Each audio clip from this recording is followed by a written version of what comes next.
Pasé 9 largos años sintiéndome completamente repudiada y malinterpretada por mi familia. 9 años cargando sobre mis hombros el peso de su juicio cada día. En nuestro modesto hogar en las afueras de Barcelona, yo era la oveja negra, a quien llamaban fea y pobre cuando creían que no podía oírlos a través de las delgadas paredes de nuestra antigua casa de estilo tradicional.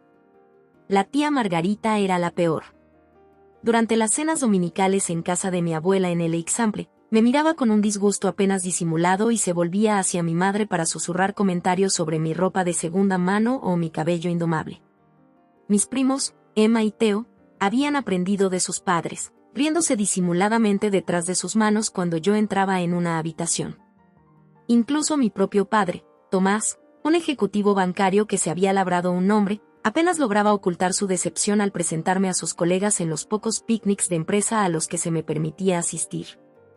Y esta es, la menor, decía, sin mirarme a los ojos, sin pronunciar siquiera mi nombre. El silencio que seguía era ensordecedor. La escuela no ofrecía refugio. En el Instituto Lomas Altas, la jerarquía social estaba claramente definida y yo ocupaba un lugar casi en el fondo.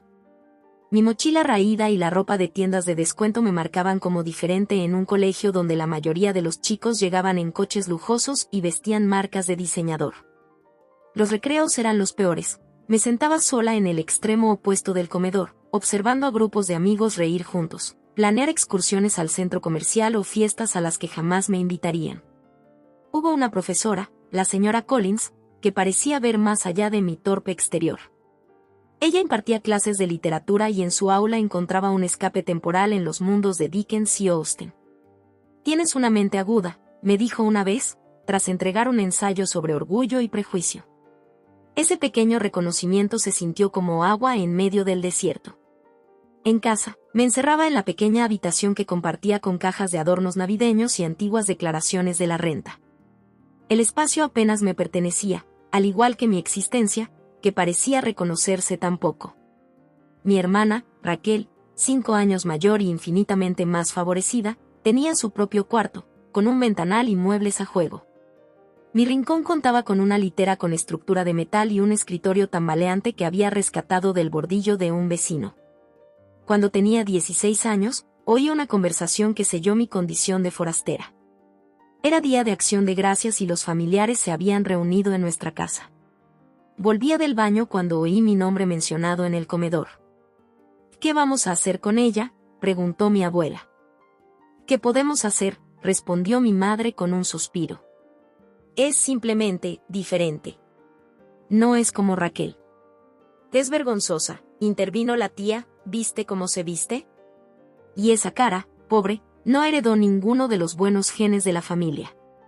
Me quedé paralizada en el pasillo, con el corazón acelerado mientras la voz de mi padre se unía al coro. «Ella no se esfuerza.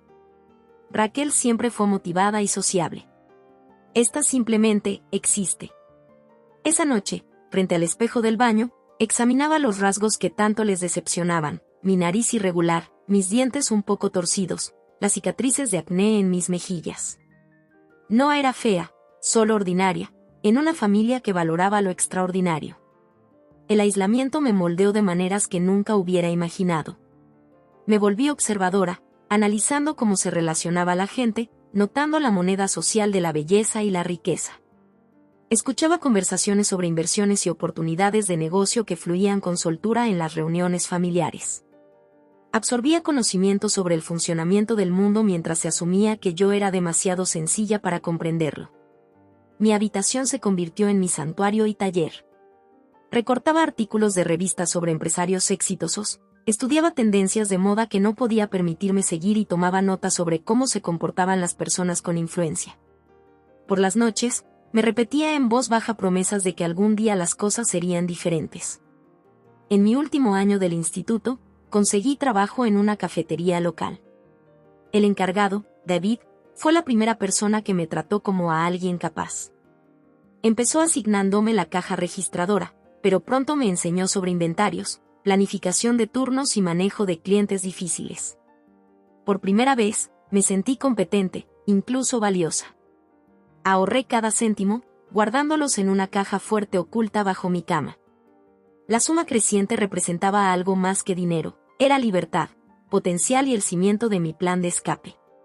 Me inscribí en universidades estatales, enfocándome en programas de negocios, decidida a entender el mundo que me había excluido. El día en que llegó mi carta de admisión a la Universidad de Barcelona, nadie en casa notó mi emoción. Durante la cena lo mencioné de forma casual, esperando algún reconocimiento. «Universidad», se burló mi padre. «¿De dónde crees que saldrá ese dinero?» «Que he ahorrado», respondí en voz baja. «Y hay becas, préstamos».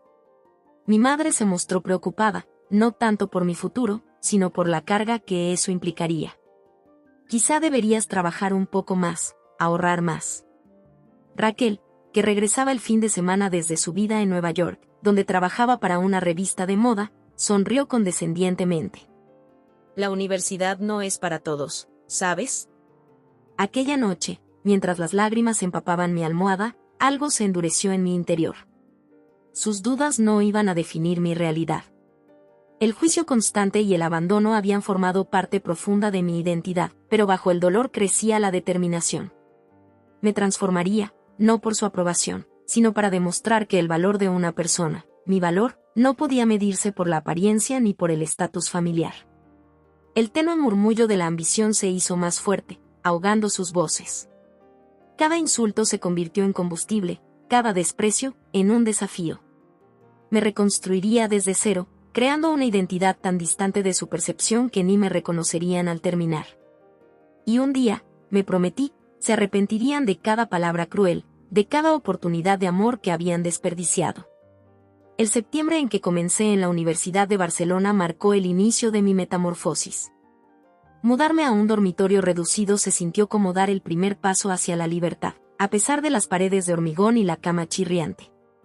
Mi compañera de piso, Zoe, una alegre estudiante de comunicación oriunda de Barcelona, echó un vistazo a mis 3 cajas de cartón y se ofreció a compartir su microondas y su mini nevera. Fue el primer acto genuino de amabilidad que había recibido de alguien de mi edad, y casi lloro en ese instante. «¿Estás bien?», preguntó, al notar mi reacción. «Sí», respondí, solo cansada del viaje. No le conté que nadie de mi familia había ofrecido ayudarme con la mudanza. Mi padre me había entregado 200 euros en efectivo la noche anterior, para emergencias, y me recordó que mi educación era mi responsabilidad ahora. Había tomado el autobús hasta Barcelona con todo lo que poseía, empacado en cajas recogidas detrás de la licorería. La vida universitaria se presentó como un lienzo en blanco. Nadie me conocía como la hija incómoda y rechazada. Cuando Zoe me presentaba, me llamaba su compañera superinteligente que algún día reinará en el mundo de los negocios. Su confianza casual en mí resultaba impactante y contagiosa. En la universidad me comporté con disciplina casi militar. Mientras otros estudiantes descubrían la libertad de vivir sin la supervisión de sus padres, yo estaba creando un sistema. Cada mañana me levantaba a las 5:30 para ir al gimnasio antes de clase. Tomaba notas detalladas en cada conferencia, hacía preguntas que hacían que los profesores recordaran mi nombre y pasaba los fines de semana en la biblioteca en lugar de en casas de fraternidad. Mi ayuda financiera apenas cubría la matrícula. Para costear libros y gastos de vida, trabajaba en la cafetería del campus y, los fines de semana, en una oficina de seguros en el centro de la ciudad. Entre el trabajo y las clases, dormía quizás 5 horas cada noche. Las ojeras se convirtieron en compañeras permanentes, pero apenas me importaban, estaba demasiado concentrada en mi meta. Durante mi segundo año, conocí a la profesora Martínez en la clase de ética empresarial. A diferencia de otros profesores que dictaban desde un podio, ella se sentaba sobre su escritorio y nos desafiaba con dilemas reales. Tras una acalorada discusión sobre responsabilidad corporativa, me pidió quedarme. «Tienes buenos instintos», dijo, acomodando unos papeles en su escritorio, «pero te estás conteniendo». Me sentí incómoda. No entiendo a qué se refiere. Levantó la mirada, sus ojos agudos y evaluadores. Analizas cada ángulo antes de hablar. Eso es valioso, pero a veces en los negocios hay que confiar en el instinto y arriesgarse. Hizo una pausa. Estoy asesorando a algunos estudiantes para un concurso de planes de negocio. Deberías unirte. Esa invitación lo cambió todo. bajo la guía de la profesora Martínez, desarrollé una propuesta para una plataforma digital que conectara pequeños negocios locales con profesionales independientes del marketing. La idea nació al ver cómo el gerente de la cafetería luchaba por competir con las grandes cadenas, a pesar de tener productos superiores. Mi presentación obtuvo el tercer puesto y 5.000 euros en capital semilla. Utilicé parte del dinero para invertir en mi imagen, no por vanidad, sino por estrategia. Investigué cómo se presentaban las mujeres exitosas y realicé cambios calculados. Los frenos que nunca tuve de adolescente se convirtieron en mi primera gran inversión. Ahorré durante 6 meses para costearlos, sobreviviendo a base de fideos y turnos extra. El ortodoncista, el Dr. Patel, me permitió pagar a plazos mensuales tras escuchar mi historia. Invertir en ti misma es lo mejor que puedes hacer, dijo durante uno de los ajustes. Yo hice lo mismo en la Facultad de Odontología, viví con lo justo para poder costear un buen traje para las entrevistas. Luego vino la ropa. Merodeaba por tiendas de segunda mano en barrios acomodados de Barcelona, desarrollando el ojo para piezas de calidad que, con algunas modificaciones, parecieran hechas a medida. Una gabardina vintage de Burberry encontrada por 30 euros se convirtió en mi armadura. Al usarla, la gente me miraba de forma distinta, los dependientes prestaban más atención, los profesores se mostraban más involucrados. En mi tercer año, conseguí una pasantía en Inversiones Blackstone, una firma de inversión mediana en el centro de la ciudad. La posición no era remunerada, lo que implicaba trabajar en mis otros empleos durante las noches y fines de semana, pero me permitió acceder a un mundo que hasta entonces solo había observado desde afuera. Observaba cómo se cerraban tratos, cómo se cultivaban relaciones en almuerzos y partidas de golf, y absorbía cada detalle. Mi jefe, Kevin Mahoney, era un vicepresidente enérgico que intimidaba a la mayoría del personal. Tenía fama de hacer llorar a los pasantes, pero algo en su franqueza resultaba refrescante tras años de críticas en susurros por parte de mi familia.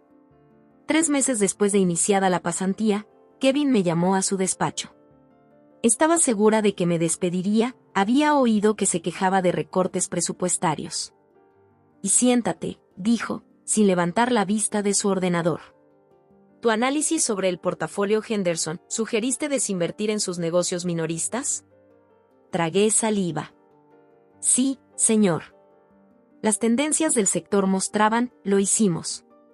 Salvamos al cliente de casi 2 millones en pérdidas potenciales. Finalmente me miró.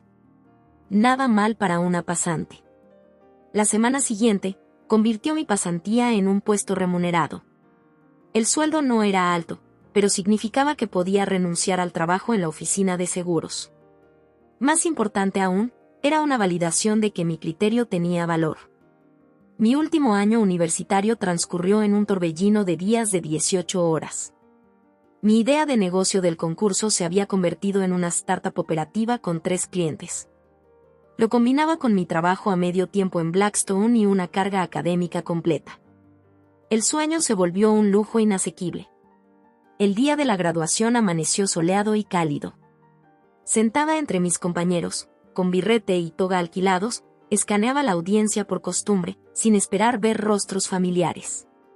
Los padres de Zoe me habían invitado a sentarme con ellos, un gesto de amabilidad que hizo que mi pecho se llenara de emoción. Entonces los vi, mis padres y Raquel, sentados rígidamente en el centro. No me habían avisado de su presencia. Más tarde, mi madre explicaría que habían decidido a última hora hacer el viaje. Las felicitaciones que ofrecieron después fueron torpes, teñidas de sorpresa, como si no pudieran creer que lo había logrado. ¿Vas a volver a casa mientras buscas trabajo?, preguntó mi padre entre el almuerzo mediocre que se habían comprometido a comprarme. Sonreí cortésmente. En realidad, he aceptado un puesto en Blackstone. Y seguiré con mi startup. Ya encontré un piso en el Eixample. El silencio atónito que siguió fue más satisfactorio que cualquier elogio. Aquella noche, sola en mi nuevo apartamento, pequeño pero enteramente mío, me planté frente al espejo. La imagen mostraba a alguien que mi familia ya no reconocería fácilmente. Mis dientes estaban perfectamente alineados, mi ropa entallada y sofisticada. Había aprendido a peinarme, a aplicar un maquillaje sutil que realzaba en lugar de ocultar. Pero el cambio más profundo se reflejaba en mis ojos. La incertidumbre había desaparecido, sustituida por una calma confianza. Mientras colgaba mi diploma ganado con tanto esfuerzo en la pared, comprendí que las etiquetas que mi familia me había impuesto eran meras proyecciones de sus propias limitaciones, no las mías. Había forjado una nueva identidad a base de trabajo incansable y determinación. La transformación no se trataba únicamente de la apariencia o del estatus económico, se trataba de reconocer mi propio valor en un mundo que había tratado de convencerme de lo contrario. El sobre llegó un martes, dirigido en caligrafía elegante a mi apartamento en el Eixample. Ya hacía casi 3 años que no hablaba con mi familia, desde ese incómodo almuerzo de graduación en el que apenas reconocieron mis logros. El papel color crema se sentía pesado en mis manos, con un monograma en relieve plateado, R.I.J. Raquel y James. Mi hermana se iba a casar. Estaba en la cocina, rodeada de las evidencias de mi nueva vida, las encimeras de mármol en las que me había derrochado durante la reforma, la cocina de alta gama que rara vez usaba. La vista del puerto de Barcelona a través de ventanales de piso a techo. El éxito había llegado más rápido de lo que yo había anticipado. Blackstone me había ascendido 2 veces en 3 años y mi plataforma de marketing había sido adquirida por una empresa tecnológica mayor por una suma que aún me parecía irreal al revisar mi cuenta de inversiones. Introduje un abrecartas por debajo del sobre y saqué la invitación. Raquel se casaba con Jaime Preston, heredero de una fortuna en el sector naviero. La recepción se celebraría en el Hotel Majestic, uno de los lugares más prestigiosos de Barcelona. Qué apropiado para la niña de oro. Mi móvil vibró con un mensaje de Michael, mi asistente en la oficina.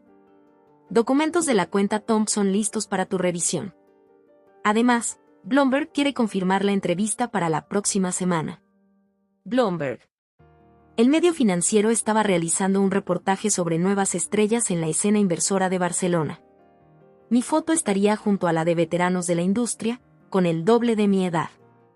La ironía no se me escapó. Dejé la invitación sobre el mostrador y contesté por mensaje. Llego en 20. Tenía una empresa que dirigir, clientes que valoraban mi criterio, colegas que buscaban mi consejo. ¿Por qué una invitación de quienes nunca me valoraron interrumpiría la vida que tanto había construido? Sin embargo, mientras me duchaba y me vestía para ir a trabajar, el pensamiento del matrimonio persistía. No asistir era la opción más fácil. Podría enviar un regalo lujoso, quizá algo de la lista de regalos de Raquel en Tiffany's, y continuar con mi vida sin que viejas heridas volvieran a abrirse. Pero algo más profundo me llamaba, no tanto por venganza, sino por una necesidad de cierre.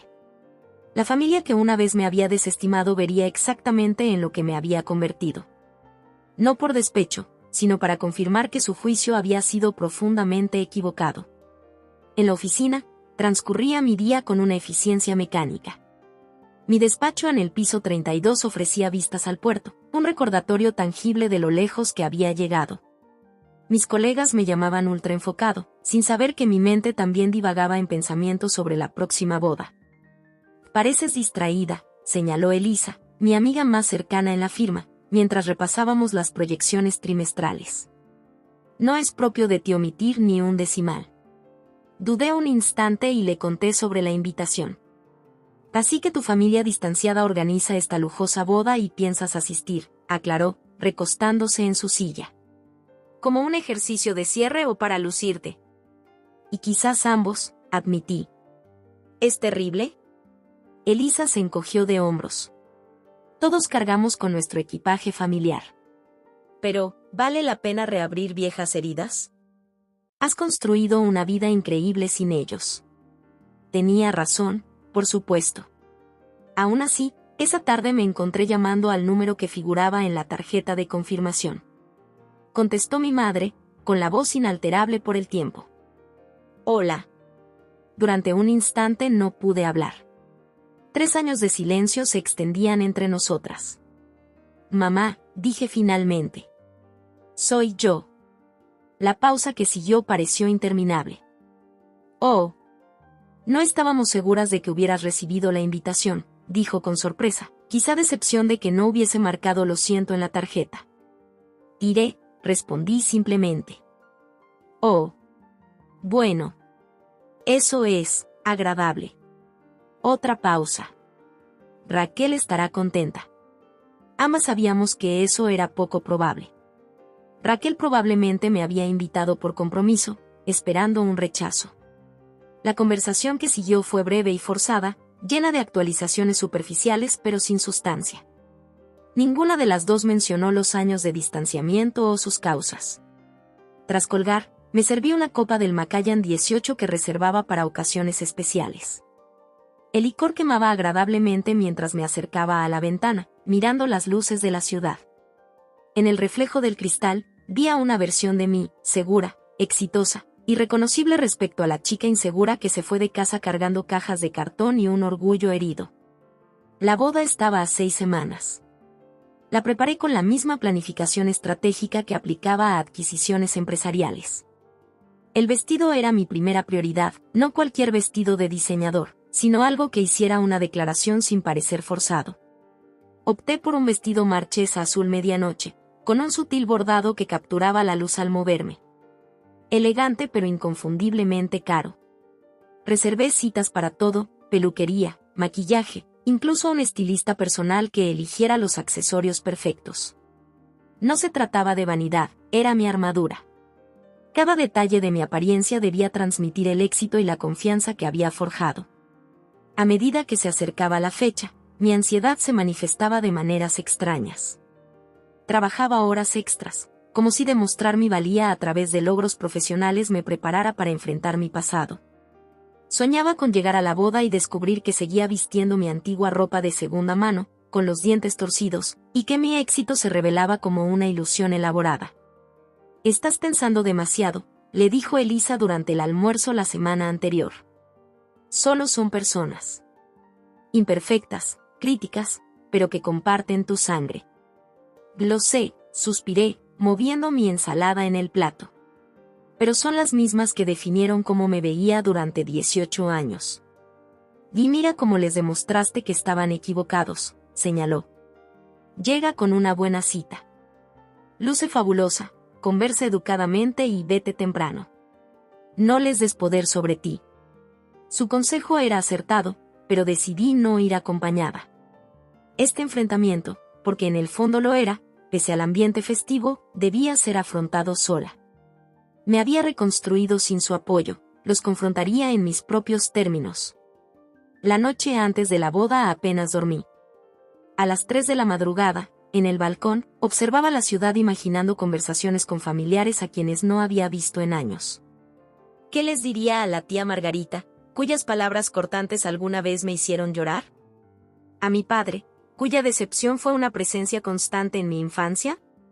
¿A Raquel, la hermana que lo tenía todo mientras yo luchaba por un poco de reconocimiento? Al amanecer, con el sol dorando el puerto de Barcelona, tomé una decisión. No buscaría confrontación, ni enumeraría mis logros o alardearía de mi éxito. Simplemente estaría presente, segura de lo que me había convertido. Su aprobación, o la falta de ella, ya no me definía. La mañana de la boda llegó con un clima primaveral perfecto. Me permití el lujo de prepararme profesionalmente. Un estilista se presentó en mi apartamento para arreglar mi cabello en un elegante recogido, seguido por un maquillador que realzó mis rasgos con sutileza. Mientras trabajaban, bebía champán y visualizaba la velada, preparándome mentalmente para cualquier eventualidad.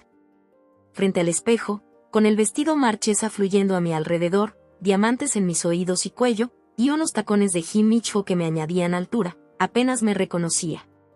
No por los adornos externos del dinero, sino por la serena determinación en mis ojos. Esto no se trataba de venganza ni de búsqueda de aprobación, sino de recuperar mi narrativa y cerrar un doloroso capítulo de mi vida. Mi móvil sonó con la notificación del servicio de coche que había solicitado. Era hora de partir hacia el Majestic. Echando un último vistazo a mi reflejo, susurré el mantra que me había sostenido durante años. Entonces no me definían, ahora no me definen. Recogí mi bolso y mi abrigo, salí a la cálida noche y me encontré con la ciudad llena de posibilidades. Cualquiera que fuera el curso de la recepción, volvería a la vida que había construido, una vida repleta de sentido, logros y conexiones genuinas, una vida que yo misma había creado. El Hotel Majestic se alzaba iluminado contra el cielo crepuscular de Barcelona, Su fachada elegante testimonio de tradición y riqueza antigua. Mi conductor se detuvo en la entrada, donde uniformados recibían a los invitados. Respiré hondo, di mi nombre al ballet y bajé del coche con una gracia ensayada. El gran salón brillaba con candelabros de cristal y arreglos florales que habrían costado más que la matrícula de mi primer semestre. Un cuarteto de cuerda tocaba suavemente en un rincón, brindando una banda sonora refinada para los invitados que conversaban. Reconocí rostros del pasado, primos lejanos, amigos de la familia, vecinos del antiguo barrio, todos vestidos de gala, con copas de champán en mano. Nadie me reconocía. Tomé una copa de champán de la mano de un camarero y observé la sala desde la periferia. La confianza que había cultivado en años de juntas directivas me servía ahora. Me mantuve erguida, con una postura relajada pero segura, con una expresión apacible. Era a la vez participante y observadora, analizando la dinámica social con el mismo ojo crítico que aplicaba a las tendencias del mercado. Un primo lejano, Brian O'Brien, no logré recordar, me miró con curiosidad antes de volver a su conversación. De adolescente había sido invisible para él, ahora simplemente no me reconocía. La ironía no se me escapaba. «Disculpa, te conozco», dijo una voz con un leve tono áspero que recordaba a las navidades de mi infancia. Me giré y enfrenté a la tía Margarita. Había envejecido en los años transcurridos, sus rasgos antes tan marcados se habían suavizado, pero sus ojos conservaban esa crítica implacable. Vestía un vestido lavanda, de estilo madre de la novia, y su cabello, salpicado de canas, recogido en un elaborado moño. «Hola, tía Margarita», dije con voz firme. Sus cejas perfectamente cuidadas se levantaron levemente.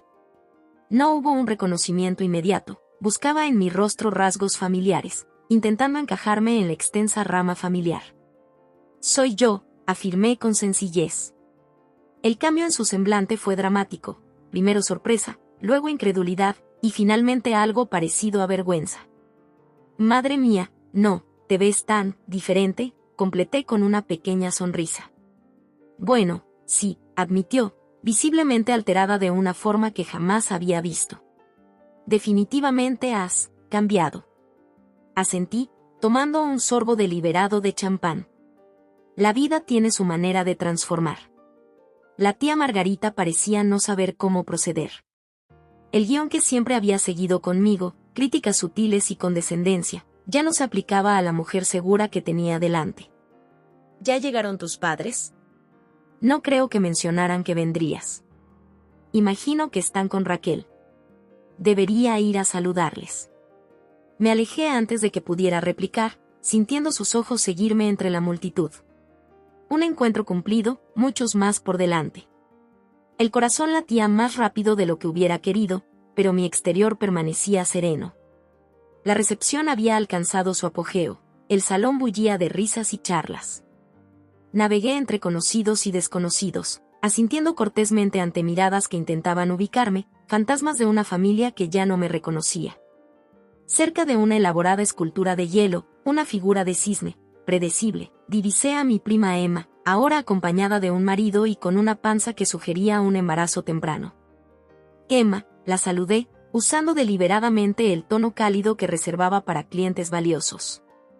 Me miró con asombro durante un instante, sus ojos se abrieron. «Dios mío, ¿eres realmente tú?» Su esposo intercambió miradas, confundido. «Esta es mi prima», explicó, gesticulando vagamente hacia mí, sin encontrar mis ojos. «Crecimos juntas».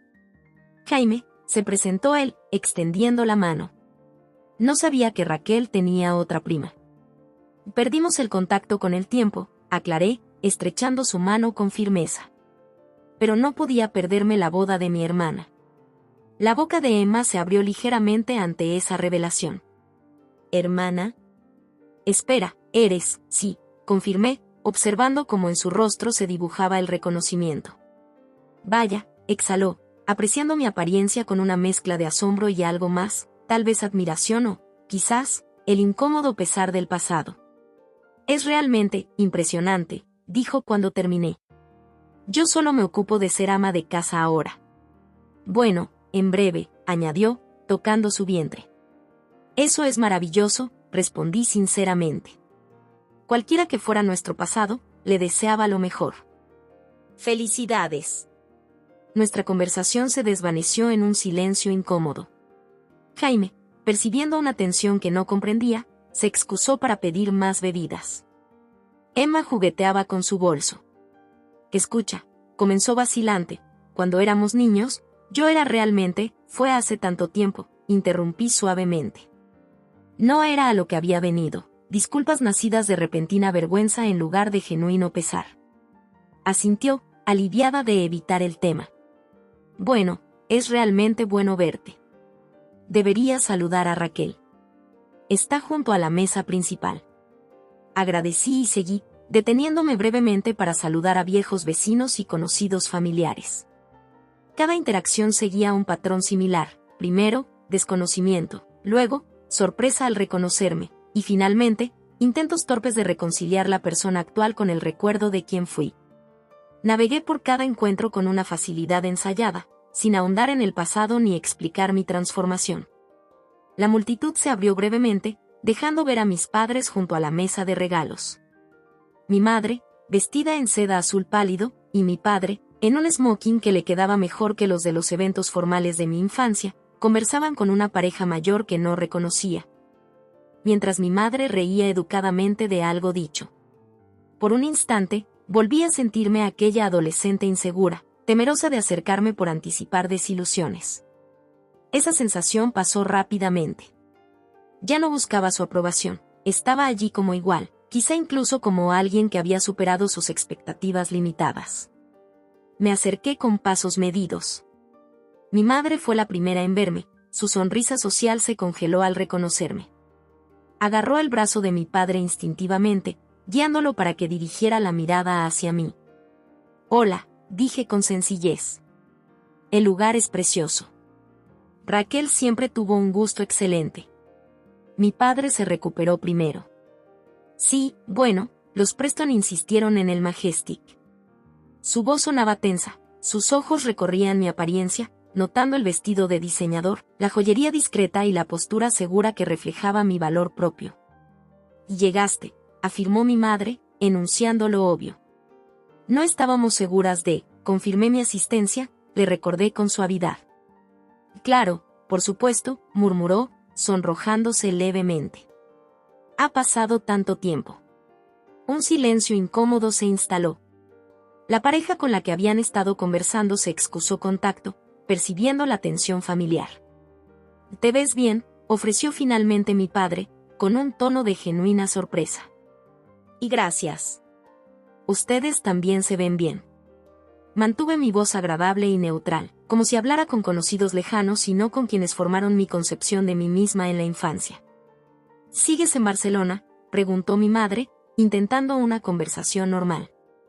Sí. En el Eixample. Tengo un piso con vistas al puerto. Las cejas de mi padre se levantaron ligeramente. El mercado inmobiliario en esa zona era exclusivo, muy por encima de lo que jamás hubieran esperado que pudiera costear. Eso debe ser maravilloso.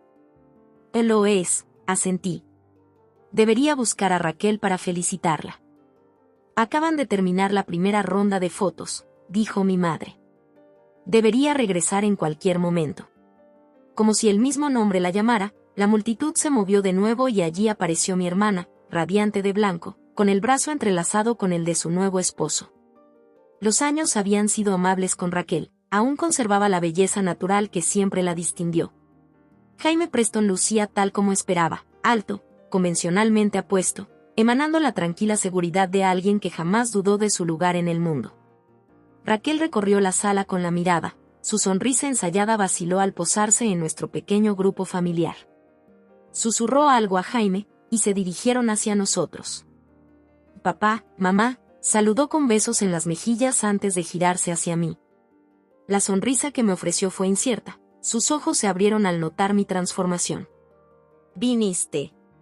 No estaba segura. Felicidades, le dije cálidamente, inclinándome para besarle la mejilla, tal como había hecho con nuestros padres.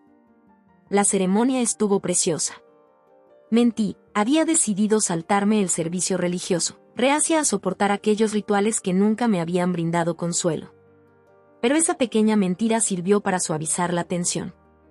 Gracias, murmuró, recordando de repente su educación.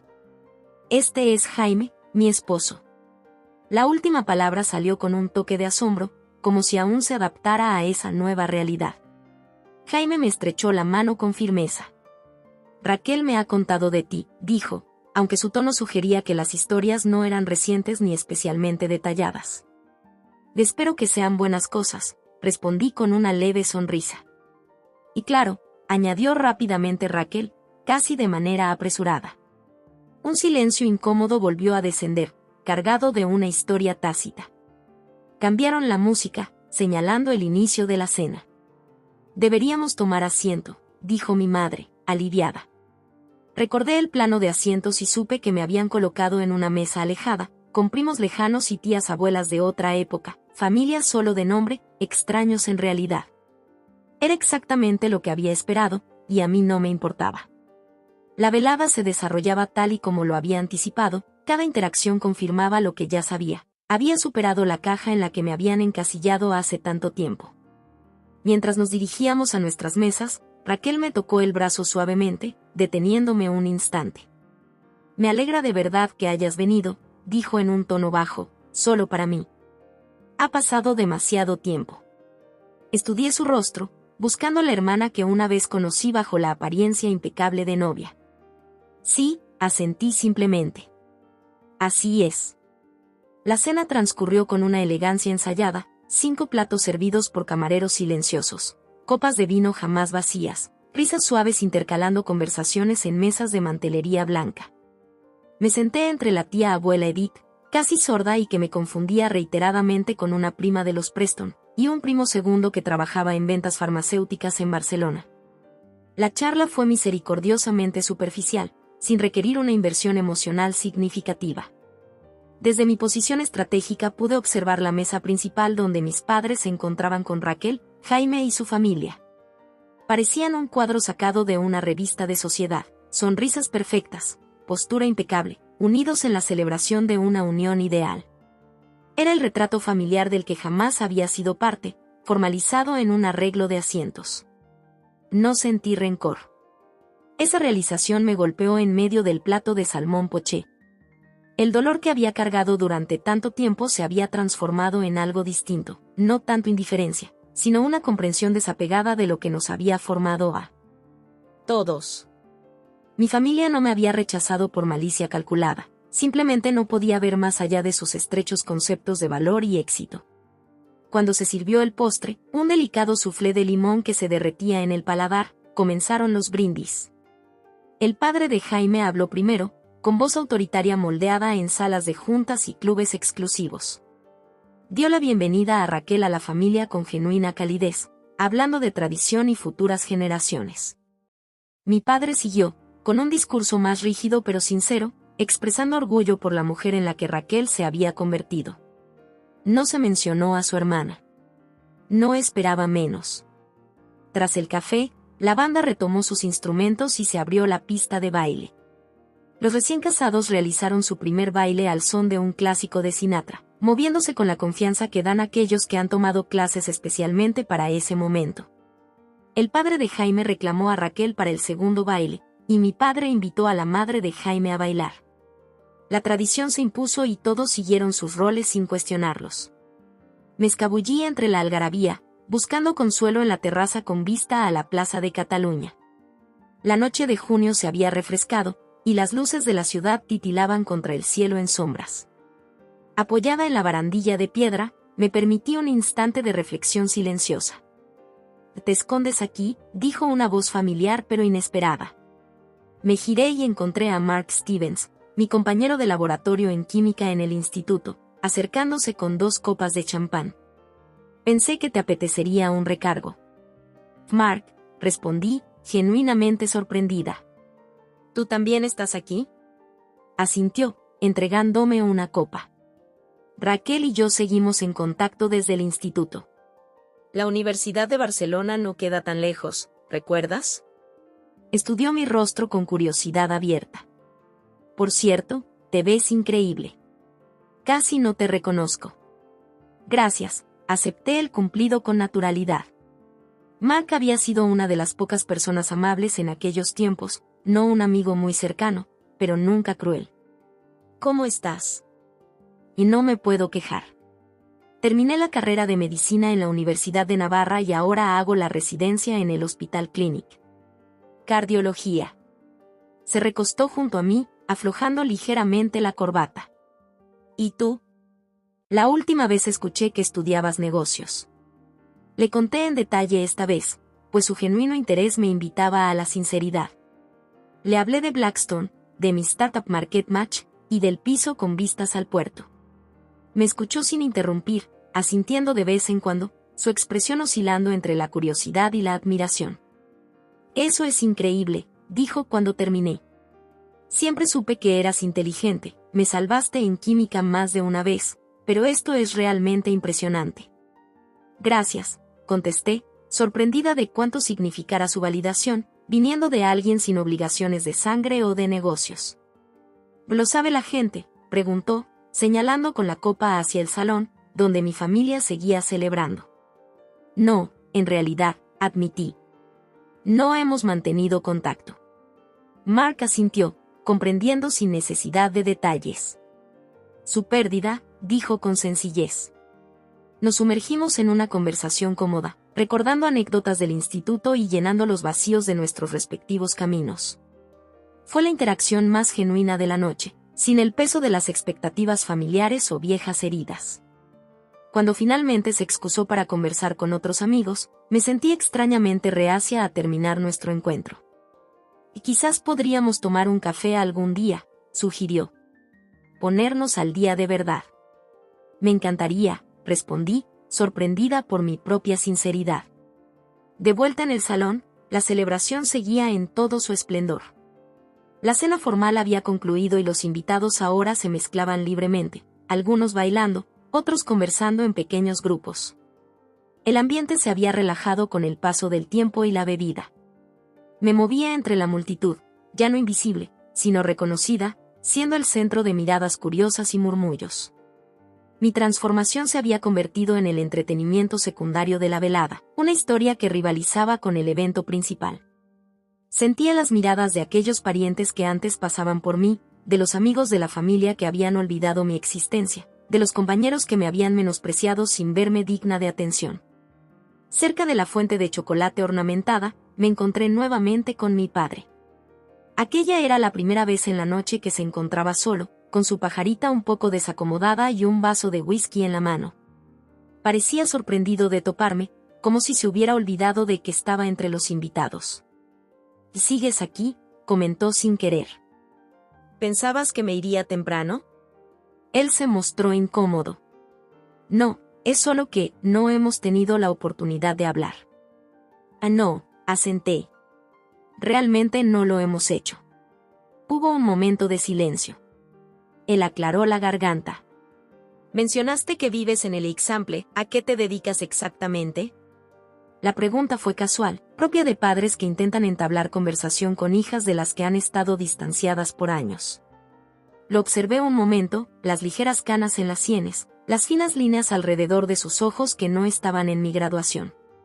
Se veía mayor, pero también más pequeño, menos imponente que la figura que había dominado mi infancia. «Soy gerente senior de inversiones en Blackstone Capital», respondí con calma. «Y fundé Market Match, la plataforma de marketing digital.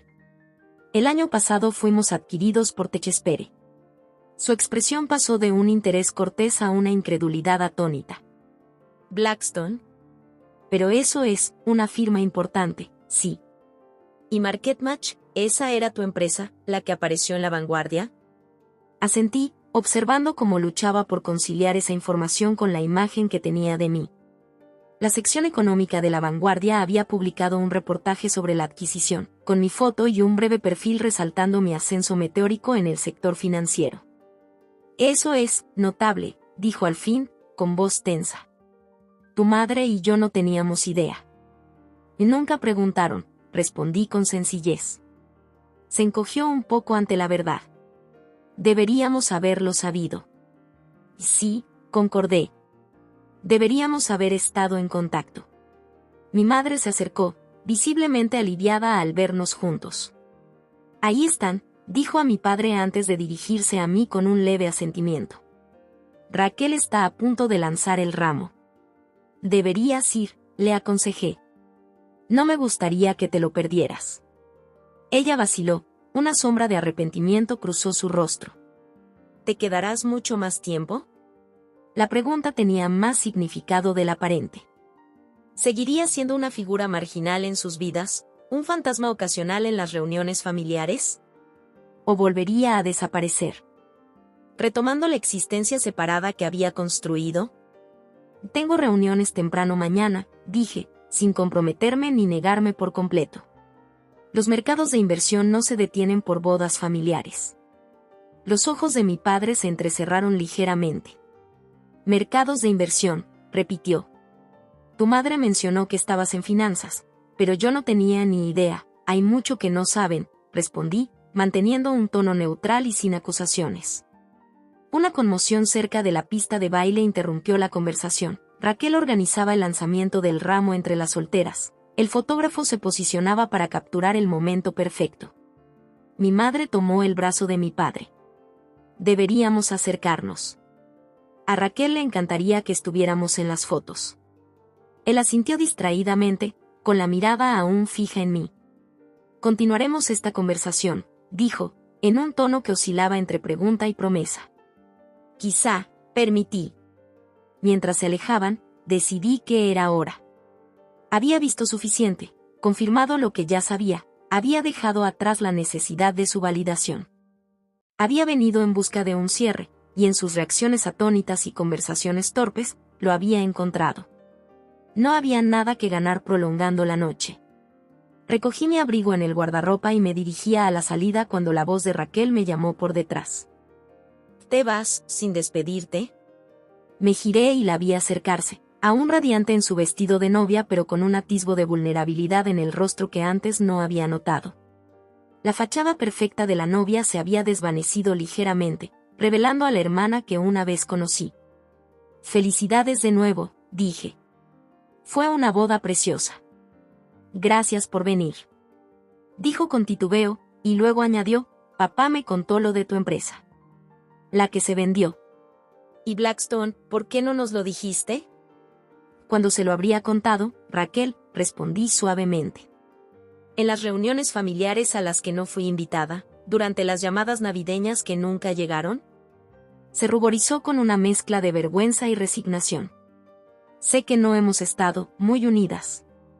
Pero es increíble lo que has logrado. Y gracias. El fotógrafo dijo que te reconoció por el reportaje en el diario de negocios, continuó ella. Aparentemente, eres una figura importante en el mundo financiero. Encogí levemente los hombros. He ido bien. Bien, soltó con una risa incrédula. Papá dijo que tu empresa se vendió por millones. Eso es mucho más que, bien, punto. No corregí su suposición sobre el precio de adquisición, que en realidad había sido de poco más de 8 cifras. Fue una valoración justa. Raquel negó con la cabeza, entre la admiración y un leve dolor en su expresión. No puedo creer que nunca nos lo hayas contado. ¿Habría importado?, pregunté, sin rencor, solo con curiosidad.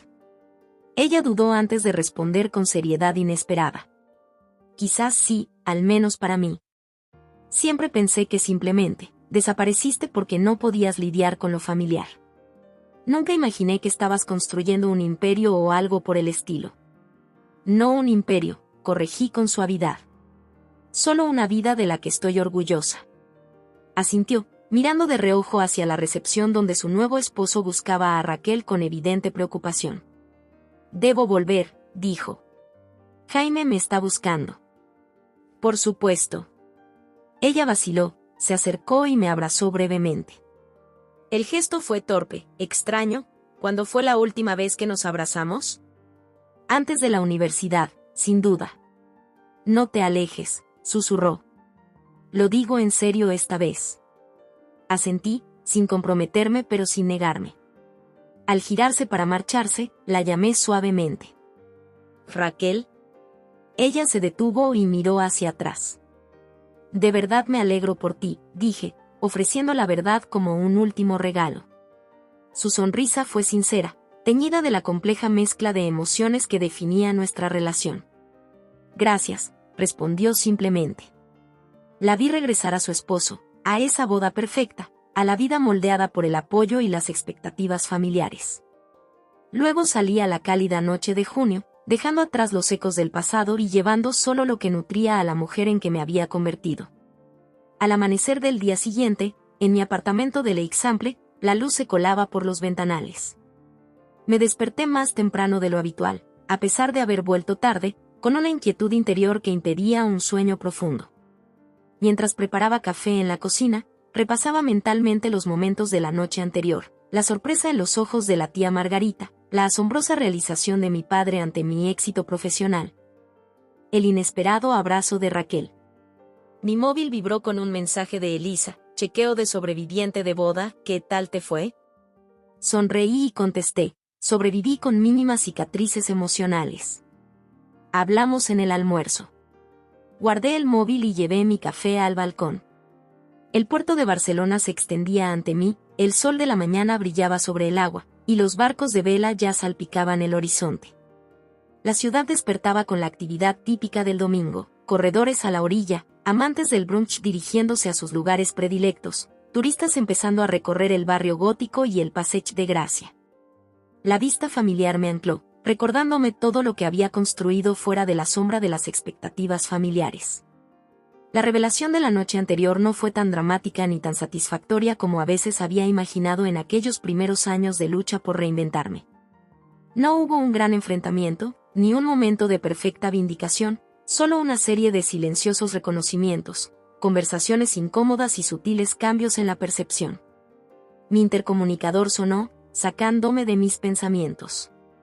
La voz del portero se escuchó, señorita Michey, tiene un envío. Curiosa, no esperaba nada, autorizó la entrega. Minutos después, un repartidor uniformado apareció con un pequeño paquete envuelto en papel plateado y un sobrecolor crema adherido. Y gracias, dije, aceptando el paquete y dejando una propina. De vuelta en la cocina, examiné el sobre. Llevaba mi nombre escrito con una caligrafía pulcra y desconocida. En su interior había una tarjeta con el monograma de la boda en la parte superior. Sé que, tradicionalmente, la novia recibe regalos y no los da, pero quería que tuvieras esto. Gracias por venir ayer. Significó más de lo que puedo expresar. Raquel desenvolvía el paquete con cuidado, revelando un marco plateado que contenía una fotografía que al principio no reconocí. Mostraba a dos niñas sentadas en la playa, una de unos 8 años y la otra quizá de 3, construyendo un castillo de arena juntas. De pronto comprendí, éramos Raquel y yo en la Costa Brava, durante unas vacaciones familiares antes de que las cosas se deterioraran, antes de convertirme en la forastera. El gesto fue inesperado, conmovedor en su sencillez y en el recuerdo que evocaba. Recorrí con el dedo el contorno de nuestros rostros infantiles, tratando de rememorar aquel día, la sensación de arena entre los dedos, la simple alegría de crear algo junto a mi hermana mayor. La fotografía capturó un instante anterior a la conciencia de las diferencias, antes de que el juicio y el rechazo abrieran la brecha entre nosotras. Poco después, mi móvil sonó, era mi madre. Dudé antes de contestar. Hola. Buenos días, dijo con voz vacilante.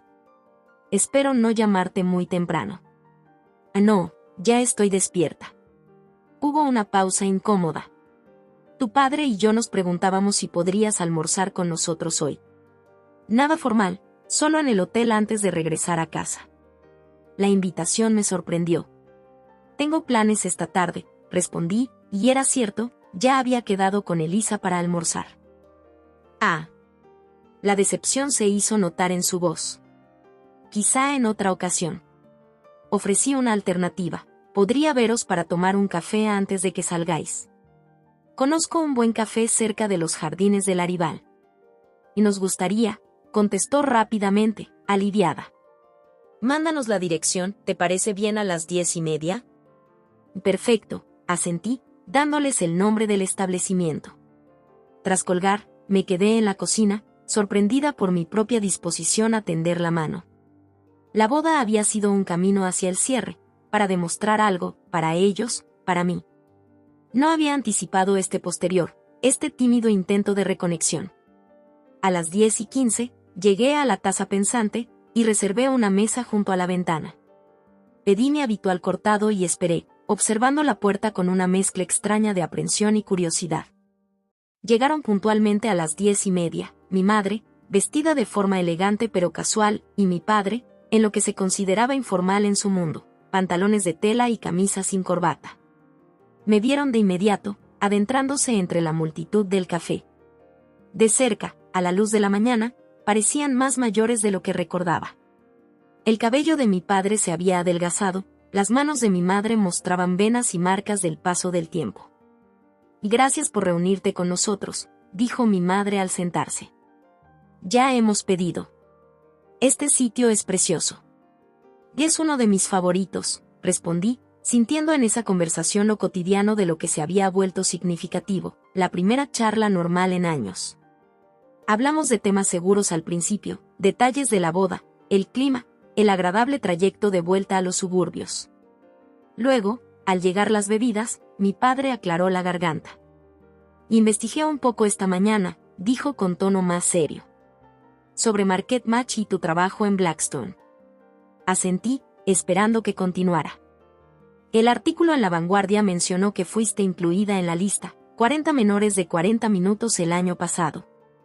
Y el perfil del Business Journal hizo una pausa, luchando por conciliar esa información con la imagen que tenía de mí. «Has logrado cosas extraordinarias». «Y gracias», contesté. «No lo sabíamos», añadió mi madre, trazando nerviosamente el borde de su taza. «Todos estos años, no teníamos idea». «No lo hice para buscar reconocimiento», dije.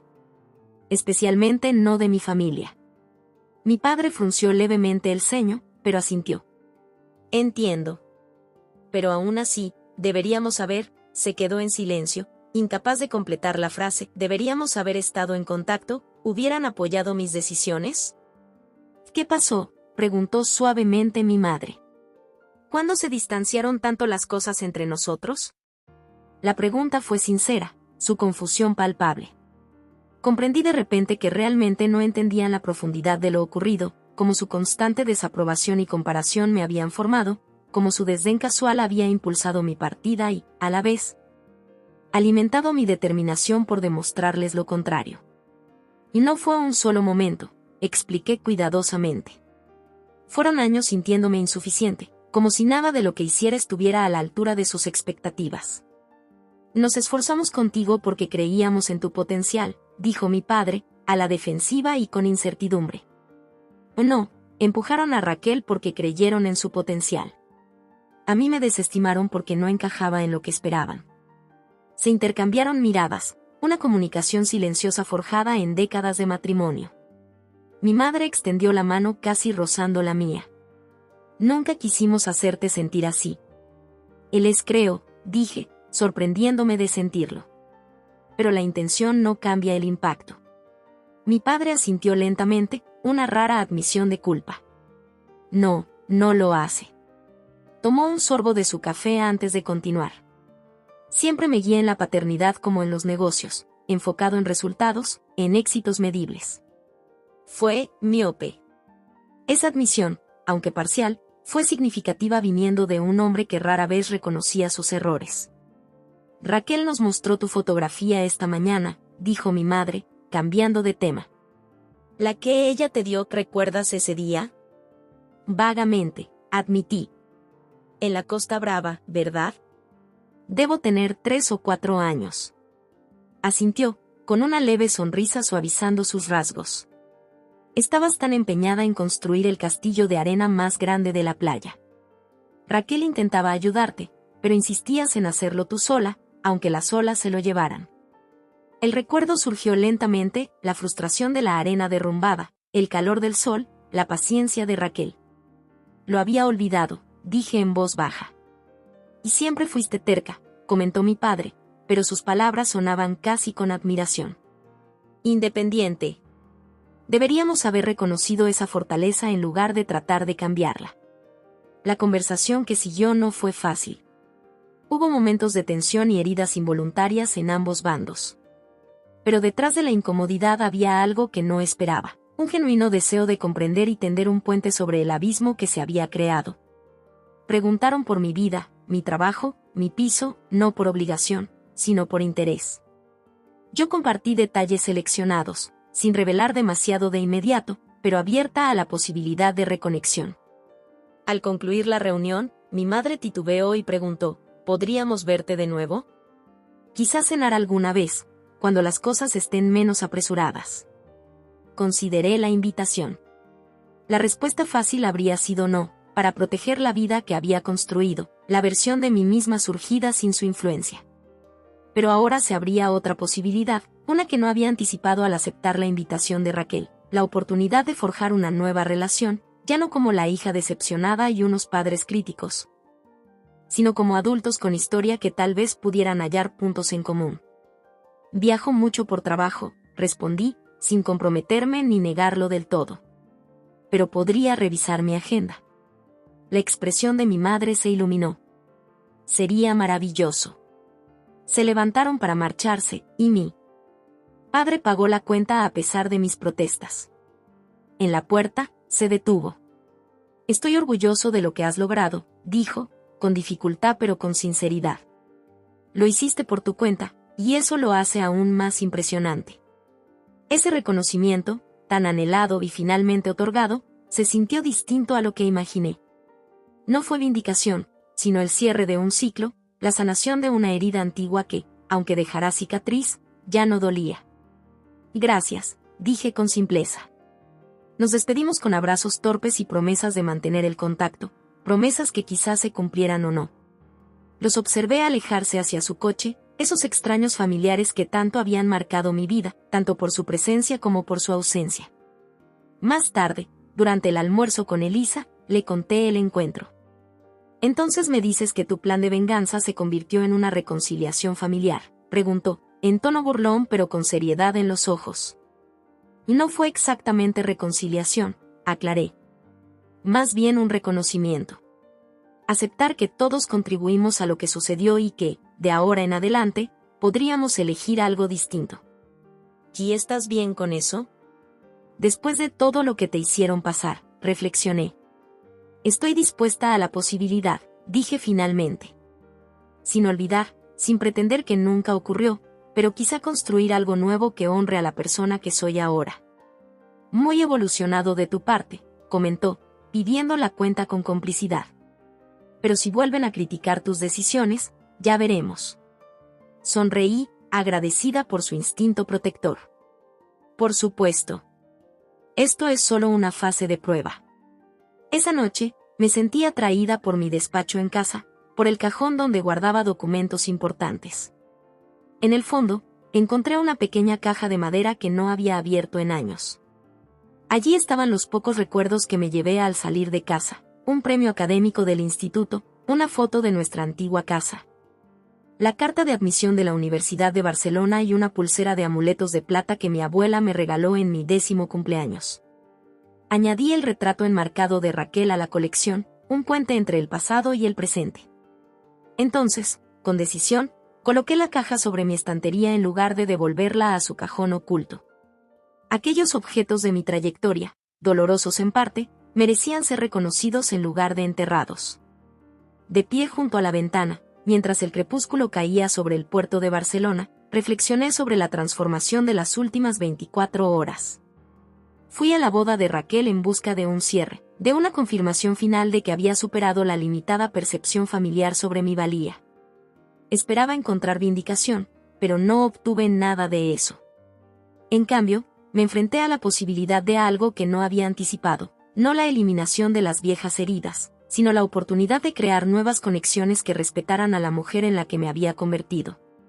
El camino desde el rechazo hasta la autoconciencia nunca fue cuestión de probar mi valía a los demás, sino de reconocerla en mí misma. Habiendo llegado a ese entendimiento, ahora podía elegir si incluirlos en mi vida desde la fortaleza y no desde la necesidad.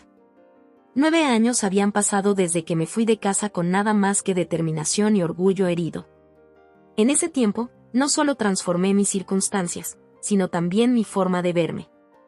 El peso de la vergüenza que había llevado tanto tiempo fue sustituido por la tranquila confianza del autoconocimiento. Lo que viniera después, ya fuera un reencuentro familiar tímido o la continuación de mi independencia, sería mi elección, definida por la mujer en que me había convertido y no por la niña que nunca supieron ver.